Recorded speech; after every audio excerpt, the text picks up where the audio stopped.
ٹھیک ہے. ایسے صاحب بلین ٹری کا تو ایک منصوبہ ہے, اب اس کے اندر ایک سمجھ لیں کہ سب منصوبہ جس کو ہنی پروگرام کہا گیا ہے کہ ہم وہاں سے پروڈکٹس کیسے گین کریں گے, فروٹس گین کیے جا سکتے ہیں, اور ہنی ایک بہت اہم پروڈکٹ ہے. تو اس کا بھی وہی حال تو ہوتا نظر نہیں آ رہا جو بلین ٹری کا, یا اس میں ہم پروڈکٹیوٹی آئے گی؟ پہلے تو ہم کوٹ کے جو ریمارکس ہیں ان کو لے کر ہم نے پورا ایک پروگرام ہے جو کہ انٹرنیشنلی ریکگنائزڈ ہے, ٹھیک ہے, اس پہ ہم سارے انگلیاں اٹھا دیتے ہیں. ٹھیک ہے. جبکہ کوئی گراؤنڈ پہ جائے نا, اتنے سارے واچ ڈاگ گروپس ہیں, میڈیا ہے, جا کے نکالے کوئی بات ہے تو یہاں امپروومنٹ کی گنجائش ہر جگہ ہوتی ہے. اور یہ جو ڈاکٹر صاحب نے ابھی وہ کہا کہ انہوں نے کافی ساری جو ہے نا انویسو اسپیشیز لگائی ہیں, اس کا وہ کہتے ہیں کہ جی ان پودوں کو جو ہے نا وہ جانور نہیں کھاتے, اور انہوں نے نمبر اپنے پورے کرنے ہوتے ہیں ڈپارٹمنٹس نے. ٹھیک. تو جہاں پہ جب ڈپارٹمنٹس کی انوالومنٹ ہوتی ہے تو پھر وہ نمبر گیم ہوتی ہے, پرفارمنس ہوتی ہے, اپنے انڈیکیٹرز کو وہ ٹچ کرتے ہیں. میں 99 میں ہم بنگلہ دیش گئے تھے, تو ادھر ایک ان کے براک جو دنیا کی سب سے بڑی انٹرنیشنل یہ جو نان گورنمنٹ آرگنائزیشن ہے, بنگلہ دیش رورل ایڈوانسمنٹ کمیٹی, ٹھیک ہے, تو انہوں نے ہمیں ایریاز وزٹ کرائے جہاں پہ انہوں نے لوکل کمیونٹی کی مدد سے یہ درخت اگائے, اور وہ پھلدار درخت اگائے. اب اس سے کیا ہوا, انوائرمنٹ کا ایشو جو ہے نا وہ کسی حد تک حل ہو رہا تھا, اور ساتھ ساتھ جو لوکل کمیونٹی ہے ان کو ایک سورس آف انکم بھی شروع ہو گیا تھا. اب یہی اپروچ اس بلین ٹری میں بھی اپنائی جا سکتی ہے. جیسے اب یہ ایک ہنی یہ جو پروڈکشن ایک بائی پروڈکٹ ہے اس پلانٹس اور یہ جو ہے جنگلات سے, ساتھ ساتھ یہ جو ہے فروٹ والے درخت وہ اگائے جا سکتے ہیں. اور دوسرا یہ بہت اچھی بات ہے جس پہ اگر کورٹ دیکھے وہ اپریشیٹ کرے نہ کرے, ہمیں کرنا چاہیے کہ پہلی دفعہ ایک گورنمنٹ آئی ہے جو انوائرمنٹ کو یا ٹریز کو اور ٹورزم کو کی ورڈز کے طور پہ لے کے چل رہی ہے. اس سے پہلے ہم دیکھتے تھے کہ وہ موٹر وے, انڈر پاس اور بے نظیر انکم سپورٹ پروگرام, یہ بھی اچھے منصوبے ہیں, لیکن اب اس سے ہٹ کے ایک جس کا نیچر کے ساتھ تھوڑا ٹچ ہے اور اکانومی کا بھی دور رس نتائج وہ, اور ایک چائنیز پرواب بھی ہے کہ جی اگر آپ نے نسلوں کو وہ کرنا ہے تو ٹریز آگے اگائے جائیں. جی سر. اچھا, یہ بلین ٹری کی بات ہو رہی تھی, اس میں خود ایک چھوٹے لیول کا نا اس کا بینیفیشری ہوں اس پروجیکٹ کا. میں اپنا ذاتی ایکسپیرینس بتا دوں. مظفر گڑھ میں کچھ لینڈ ہے, تو وہ کچھ بیرن لینڈ جو ٹیلے ٹبے ہیں ادھر وہ پڑے ہوئے تھے, کلٹیویشن نہیں ہو سکتی. ہاں, تو ادھر پلان کیا کہ جی کچھ درخت لگاتے ہیں. تو دوست تھے کوئی محکمہ جنگلات میں, تو انہوں نے کہا کہ جی آپ اپلیکیشن دیں, اور یہ میں پبلک ویلفیئر کے لیے بھی بتانا چاہتا ہوں, لوگوں کو پتہ ہی نہیں ہے یا اتنا وہ اویئرنیس نہیں کی جاتی, کہ آپ سمپل وہ فارسٹ ڈویژن کا جو آفس ہے اس کے پاس جائیں, ٹھیک ہے, اور اپنی لینڈ ڈیڈ اور ایک اپلیکیشن وہ ان کو یہ دو چیزیں مہیا کر دیں. تو وہ ایک جو لینڈ لیبلنگ ہے وہ ڈپارٹمنٹ آپ کو کرا کے دیتا ہے, اور ادھر جو ٹیوب ویل یا پانی کا جو سورس وہ کرنا ہوتا ہے, ٹھیک ہے, اس کا 80% گورنمنٹ پے کرتی ہے, 20% جو ہے نا وہ لینڈ آنر پہ پے کرنا ہوتا ہے. رائٹ. اور بس اس میں ایک شرط ہوتی ہے کہ آپ نے جو یہ پلانٹ لگائے ہیں ان کی 5 سال تک حفاظت کرنی ہے, 5 سال سے پہلے کاٹنے نہیں ہے. ٹھیک ہے. تو اس سکیم سے بے شمار لوگوں نے فائدہ اٹھایا, لیکن بے شمار لوگوں نے فائدہ نہیں بھی اٹھایا. اچھا, اس میں دو چیزیں اور ہیں. اگر ہم جو پلانٹیشن کرتے ہیں اس میں پھر ہم کیٹیگریز کے فروٹ پلانٹس لگانے ہیں, اچھی لکڑی کے پلانٹس وہ لینے ہیں, اور پھر جب ہم کاٹیں گے ان کی ریشو کیا ہوگی, اور پھر ری پلانٹیشن کی ریشو کو کیسے ہم نے ان کی سسٹین کیسے کرنا ہے مقدار کو, یہ تمام فارمولے پتہ ہونے چاہیے. نہیں, اس مائکرو مینجمنٹ تک وہ نہیں جاتے, لیول تک وہ آپ کو چوائس دیتے ہیں کہ آپ کی لینڈ کے مطابق فلاں فلاں فلاں ٹری جو ہے نا یہ فائدہ مند ہے, یہ لگا سکتے ہیں, نہیں جو بھی آپ کی چوائس ہوتی ہے. اور 5 سال تک جسٹ آپ نے ان کی اپ کیپ رکھنی ہے ان کو وہ, اور آ کے وہ انسپیکٹ بھی کر رہے ہیں.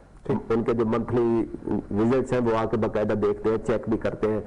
اگر کوئی ایک پلانٹ گرو نہیں کر رہا تو اس کی جگہ پہ وہ سجیسٹ کرتے ہیں کہ دوسرا لگا دیں. بس ان کا یہ ہے کہ 5 سال تک آپ نے ان پلانٹس کو انٹیکٹ رکھنا ہے. بالکل ٹھیک. اس سے زیادہ کون ہوگا؟ صحیح. ایسے سب جب اپنی پارٹی پر ان کی گرپ نہیں ہے اور ان کے کنٹروورشل پرسنالٹی بن چکے اپنی پارٹی کے اندر, تو پی ڈی ایم کی سربراہی اور پی ڈی ایم میں 11 جماعتوں کو لے کر چلنا ممکن ہوتا ہے ان کے لیے؟